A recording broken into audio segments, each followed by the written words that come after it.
সাধারণ কৃষক পরিবারের সন্তান ৮ ভাই বোনের মধ্যে আছেন ৫ নম্বরে। তবে মেধা আর জনপ্রিয়তায় তিনি এখন সবার মুখে মুখে। জাকসুতে হাজারো প্রতিদ্বন্দ্বিতার ভিড়ে জয় ছিনিয়ে এনে যেন ইতিহাসই গড়লেন নবনির্বাচিত ভিপি আব্দুর রশিদ জিতু। তার এই অর্জনে স্বজন এবং গ্রামবাসীদের মধ্যে বইছে আনন্দের জোয়ার। অবশ্যই এটা আনন্দের বিষয়, এটা গর্বের বিষয়।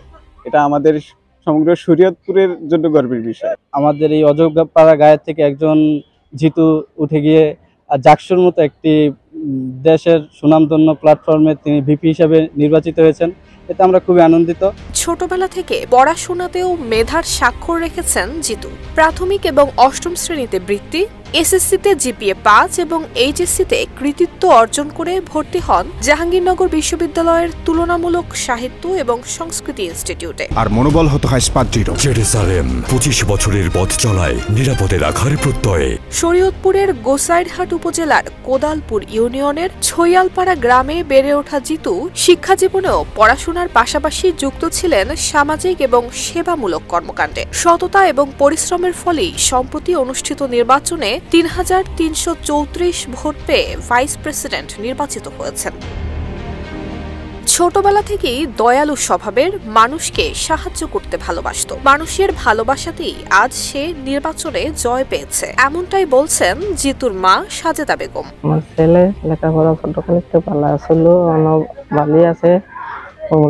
গরিবের দয়ালি ছিল, কোনো গরিবের দয়ালি হন লোকজন লিয়ে চলাফেরা ভালোই করে। দেশের অসুখ বিসুখ হইলে হ্যাঁ বাড়িতে টাকা পয়সা নিয়ে গরিবের সাহায্য করছে।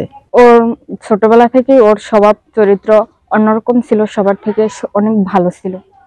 এখন ও যখন জাহাঙ্গীরনগর বিশ্ববিদ্যালয়ে নির্বাচন করেছে এবং সবার মন জয় করেছে, সবাই ওকে ভালোবেসে ভোট দিয়ে ওকে নির্বাচিত করেছে। ভবিষ্যতেও মেধা আর মানবিকতা দিয়ে সমাজে অবদান রাখবেন জিতু, এমনটাই প্রত্যাশা স্বজন এবং গ্রামবাসীর। সবার সাথে সে আন্তরিক ছিল, টিচারদের প্রতি সে অত্যন্ত শ্রদ্ধাশীল এবং কোঅপারেটিভ ছিল। ছাত্রছাত্রীর টিচার সবার সাথে বিভিন্ন ধরনের তখন থেকে সে বিভিন্ন ধরনের কার্যকলাপে সে জড়িত ছিল। জিতুর মধ্যে আমি অনেকগুলো কোয়ালিটি আগে থাকতেই দেখেছিলাম। সে নেতৃত্ব গুণ রয়েছে এবং তিনি তার নিজস্ব এলাকায়ও বিভিন্ন সামাজিক এবং সাংগঠনিক কার্যক্রমের সাথে জড়িত ছিল।